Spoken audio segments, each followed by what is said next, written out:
पहले गला घोटा, फिर चाकू से रेता गला। शादी की जिद कर रहा था विशाल। दोस्तों से कहा अब फैसला करूंगा, इसलिए चाकू लेकर पहुंचा होटल। अंबिकापुर के बड़े कारोबारी अशोक गोयल की इकलौती बेटी और भाजपा नेता की भतीजी वाणी गोयल, उम्र 26 वर्षीय कि उसकी प्रेमी विशाल गर्ग ने पूरी प्लानिंग के साथ हत्या कर दी। वह कुछ समय से वाणी पर शादी के लिए दबाव डाल रहा था। वाणी इसके लिए राजी नहीं हो रही थी। वाणी पिछले 25 दिन से रायपुर में थी। विशाल इसी मौके का गलत फायदा उठाया। उसने अपने दोस्तों से कहा इस बार फैसला करके रहूंगा, इसलिए शनिवार को होटल में पहुंचा। यहाँ वाणी ने शादी से फिर इनकार कर दिया। विशाल चाकू लेकर आया था। उसने पहले लड़की का गला घोटा, फिर चाकू से गला रेत दिया। हत्या के बाद उसने पुलिस को गुमराह करने के लिए वाणी का मोबाइल नागपुर की ओर जा रही ट्रेन में फेंक दिया। इसके कुछ घंटे बाद रात में आरोपी ने भी ट्रेन से कटकर आत्महत्या कर ली। युवक के पास से कोई सुसाइड नोट भी नहीं मिला है, इसलिए आत्महत्या के कारणों पर सस्पेंस है।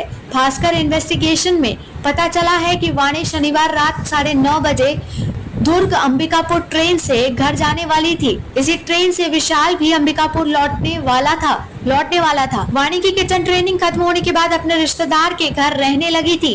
वहां से अपनी बड़ी मम्मी पापा के घर तेलघानी नाका जाने के लिए निकली थी, लेकिन तेलघानी नाका ना जाकर वह होटल पहुंची। विशाल वहां इंतजार कर रहा था। दोनों दोपहर 1:30 बजे जेल रोड स्थित होटल के भीतर गए। वाणी ने एक कमरा बुक किया। दोनों का होटल के भीतर जाते हुए सीसीटीवी फुटेज मिला है। वाणी यहाँ ज्यादा देर रुकना नहीं चाहती थी। उसने करीब 3 बजे घर जाने के लिए ऑनलाइन टैक्सी बुक कराई थी। वाणी के बड़े पिता और रिटायर अपर कलेक्टर एसके अग्रवाल ने बताया कि वाणी ने मुझे शनिवार दोपहर 12:30 बजे फोन किया। उसने पूछा कि बड़ी मम्मी बनारस से लौट आई है क्या, मुझे उनसे मिलना है। तब उन्होंने बताया कि कुछ देर में घर आ जाएंगी। वाणी ने कहा कि वह भी कुछ देर में घर पहुंच जाएगी। उसने आज रात ही अंबिकापुर जाने की बात भी कही थी। मैंने उसे रुकने के लिए कहा तो वाणी ने मना कर दिया। मैं उसका दोपहर में इंतजार करता रहा, लेकिन वह नहीं आई। शाम को छोटे भाई का फोन आया कि वाणी फोन नहीं उठा रही है। तब उसके साथ ट्रेनिंग देने वाली वाणी खत्री से संपर्क किया।